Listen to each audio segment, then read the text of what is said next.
रवां साल इलेक्शन होते नजर नहीं आ रहे। रवां माह मई का आखिरी हफ्ता बड़ा खतरनाक नजर आ रहा है। बहुत कुछ होने वाला है। इमरान खान का बज़ाहिर खेल खत्म होता जा रहा है। पीपल्स पार्टी के सीनियर रहनुमा मंजूर वसान ने रवां माह के हवाले से पेश गोई की। जारी बयान में कहा कि हो सकता है कि मुल्क में कोलिशन हुकूमत बने। ये भी हो सकता है कि आइन में तरमीम करके इलेक्शन मजीद 1 साल के लिए आगे बढ़ाए जाएं।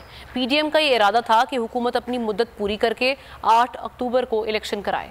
PP रहनुमा ने मजीद कहा कि सियासतदानों को तहम्मुल और तदब्बुर के साथ सोच समझ कर फैसले लेने चाहिए। इमरान खान के पास वक्त था मगर उन्होंने ज़ाया कर दिया। PTI अब पहली जैसी पार्टी नहीं रहेगी। इलेक्शन में भी चंद लोग ही खड़े होंगे।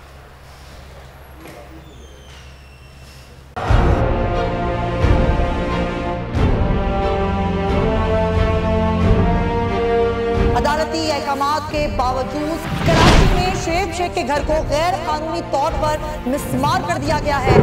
बोल के खिलाफ इंतकामी कार्रवाइयों में तेजी। कराची में को चेयरमैन शुएब शेख का घर गिरा दिया गया। बोल के खिलाफ इंतकामी कार्रवाइयों का सिलसिला जारी है। सिंध हुकूमत की अदालती अहकामात की खिलाफ वर्जी। सिंध हाई कोर्ट का स्टे ऑर्डर नजरअंदाज। सेक्रेटरी बल्दियात Najam Shah, director land Sawal Islam, director anti encroachment Imran Ahmed को नोटिस जारी। Administrator KMC director Saifur Rehman, DIG south Irfan Baloch, SSP Keamari Fida Hussain को भी फरीक बनाया गया। इससे पहले जो जुल्म के पहाड़ तोड़े गए, शुएब अहमद शेख की जबानी सुनी। 60 दिन का वक्त होता है। 102 दिन के बाद मैं जीत गया, केस भरी हो गया। 102 दिन के बाद अपील फाइल की, एक्सेप्ट कर ली। नहीं करते ना एक्सेप्ट, खत्म हो जाता ना जुल्म यार। भरी अदालत में मुझे बरी कर दिया, फिर पता नहीं क्या हुआ 2.5 घंटे बाद का नोट बिफोर। मैं नहीं सुनता ये केस, खड़े रहते अपने फैसले पे, मिट जाता जुल्म। अल्लाह ताला ने बिठाया इस इन कुर्सियों पे इनको यार, ये अल्लाह ताला की तरफ से फैसले करने हैं।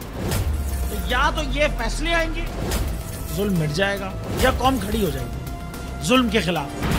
हर मुश्किल के बावजूद बोल हकीकी सहाफत करता रहेगा।